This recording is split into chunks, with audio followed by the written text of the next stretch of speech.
अस्सलाम वालेकुम। मेरा जो आज का टॉपिक है कि फंडिंग यूर स्टार्टअप, कि आपने एक स्टार्टअप शुरू किया, आपके पास एक स्ट्रॉन्ग आइडिया है, आपने उसकी फंडिंग कैसे कहाँ से लेनी है। क्योंकि जब आप स्टार्ट करते हैं, जब आप सोचते हैं, तब आप अकेले होते हैं, लेकिन जैसे जैसे आप अपनी प्रोडक्ट को मार्केट में लॉन्च करते हैं, आप अपनी टीम बिल्ड करते हैं, देन आपको नीड होती है कि आप स्केल करें। और स्केल आप कैसे करेंगे? अगर तो आपके पास खुद के फंड्स हैं, देन आप कर सकते हैं। आपके पास अपने मौजूदा फंड्स नहीं हैं, तो आप इन्वेस्टर को पिच करते हैं।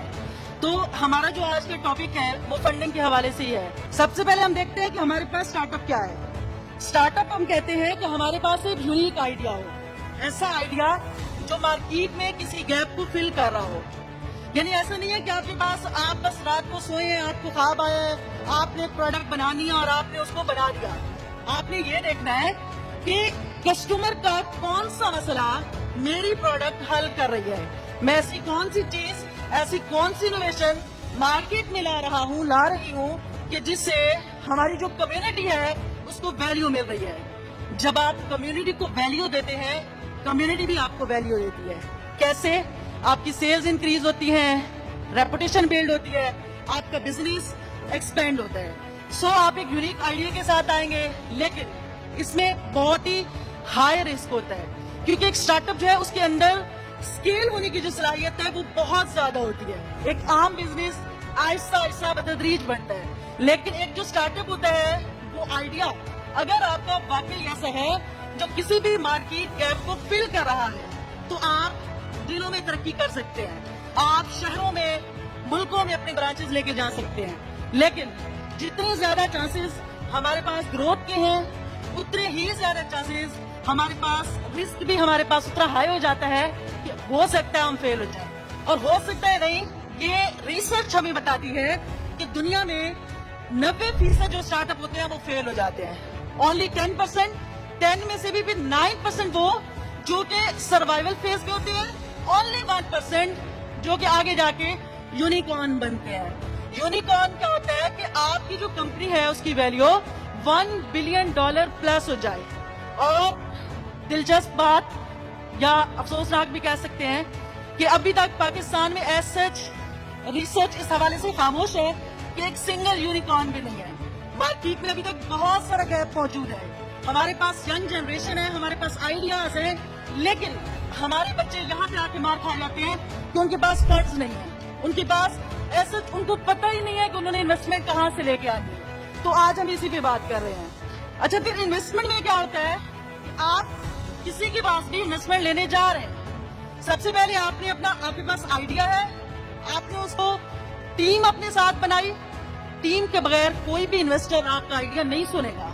आप अकेले हैं, आप वन मैन आर्मी है, नो डाउट, बहुत टैलेंटेड है, बहुत दिमाग चलता है आपका, मेहनती भी है, इन्वेस्टर आप पे क्यों इन्वेस्ट करेगा? एक बंदा कल को उसका इरादा बदल जाए, कल को वो थक जाए, कुछ उसको हो जाए, इन्वेस्टर का तो सारा पैसा डूब गया। तो आपको टीम बिल्ड करनी है। यूनिक आइडिया जो मार्केट गैप को फिल कर रहा है, इनोवेटिव है, जो पहले लोग उस पे काम नहीं कर रहे। मैं इसकी मिसाल दूंगी, जैसे कि पाकिस्तान में उभर आया, इससे पहले लोग सवारी करते थे, लोग टैक्सीज बुक करवाते थे, लेकिन उबर ने एक मसला हल किया कि आप अपने घर पे बैठे एक ऐप के थ्रू आप अपनी बुक करवा सकते हैं सवारी, और आपको लोकेशन सब कुछ वहाँ पे साथ साथ चल रहा है। ये एक यूनिक आइडिया था। इस तरीके से बहुत सारे अभी मार्केट में गैप्स मौजूद हैं। आपने टीम बनाई, आपने अपनी MVP प्रोडक्ट बनाई, उस प्रोडक्ट को आपने मार्केट में लॉन्च किया, कस्टमर ने उसको वैलिडेट किया, उसको बाय किया, आपके पास सोशल प्रूफ्स आए, आपके पास रिव्यूज आए, और देन आपने एक स्ट्रॉन्ग पिच रेडी करनी है। स्ट्रॉन्ग पिच क्या है कि आपने एक प्रेजेंटेशन रेडी करनी है जो आप अपने इन्वेस्टर के पास लेके जाएंगे। आप उस इन्वेस्टर को वो दिखाएंगे, अपने आइडिया के थ्रू उसको गाइड करेंगे।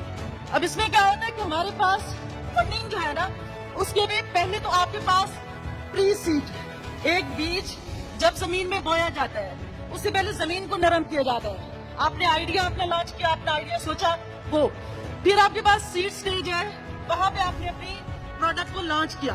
अब यहाँ पे आपको अगर इन्वेस्टर की जरूरत है, तो हमारे पास एंजल इन्वेस्टर्स होते हैं, फिर हमारे पास वेंचर कैपिटलिस्ट। एंजल इन्वेस्टर कौन से होते हैं? जो आपको, मिसाल के तौर पे आपका आइडिया अच्छा है, मैं आपकी इन्वेस्टर हूं, मैं आपको कहती हूं कि मैं आपको 10 करोड़ की फंडिंग दे रही हूं, आप काम करें मेरे पास, मैं डिजिटल मार्केटर हूं, मेरे पास मार्केटिंग की स्किल्स भी है, मैं अपनी मेंटोरशिप भी आपको दूंगी।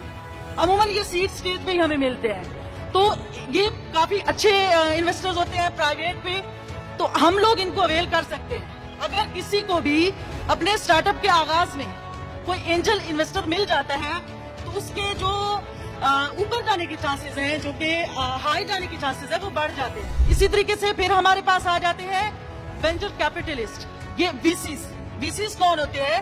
ये बाकायदा प्रोफेशनल कारपोरेट फर्म्स होती हैं, जो कि जिनके पास लोगों की इन्वेस्टमेंट्स होती हैं, तो उन्होंने उस इन्वेस्टमेंट को सेफ तरीके से कहीं पे इन्वेस्ट करना है, उनकी बहुत ज्यादा रिक्वायरमेंट्स होती हैं, आपने उनको फुलफिल करना है, आपने उनको सारा अपना आइडिया सब कुछ दिखाना है, और देन जब वीसीज किसी भी स्टार्टअप को ले लेते हैं तो वो स्टार्टअप उसके फेल होने के चांसेस बहुत कम होते हैं, क्योंकि वो सिर्फ उन आइडियाज को लेते हैं जिनमें ग्रोथ पोटेंशियल होता है। अच्छा, फिर इसमें ये हमारे पास आ जाता है कि हमें फंडिंग तो मिल गई है, उस फंडिंग को हम लोगों ने किन टर्म्स की बेस पे लेना है। अभी मैं थोड़ा फास्ट पे में बात कर रही हूँ क्योंकि टाइम कम है।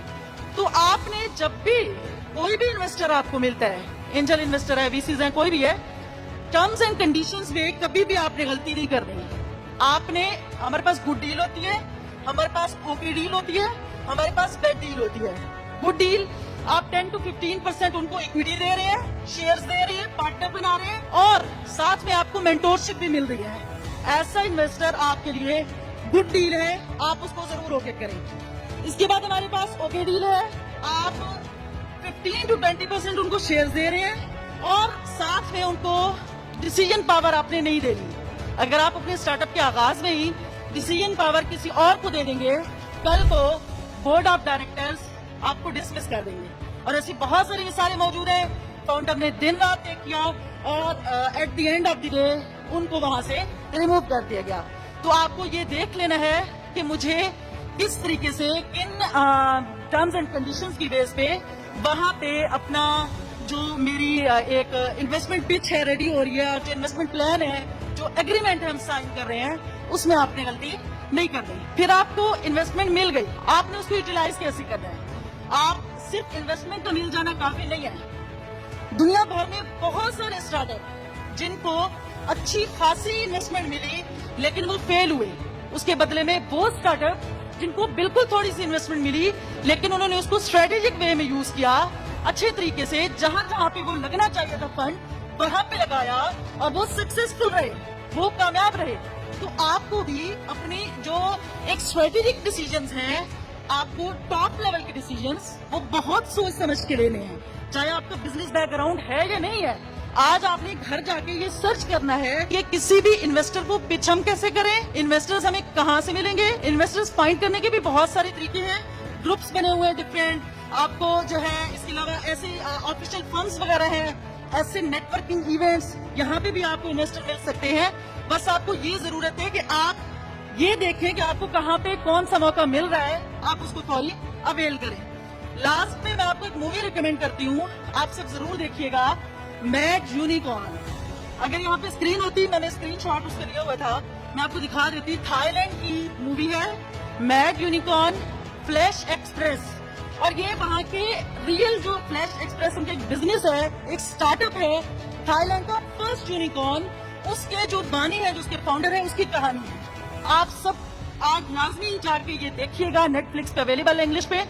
आपको पता चलेगा एक स्टार्टअप का आइडिया कहाँ से आता है, एक स्टार्टअप को कैसे, किस तरीके से आगे बढ़ाया जाता है, स्ट्रगल आप कितनी करते हैं, कंपटीशन कितना होता है, कंपटीशन में आपको मुस्तकिल मिजाजी से कैसे काम करना है, और एट द एंड आपको विन कैसे करना है।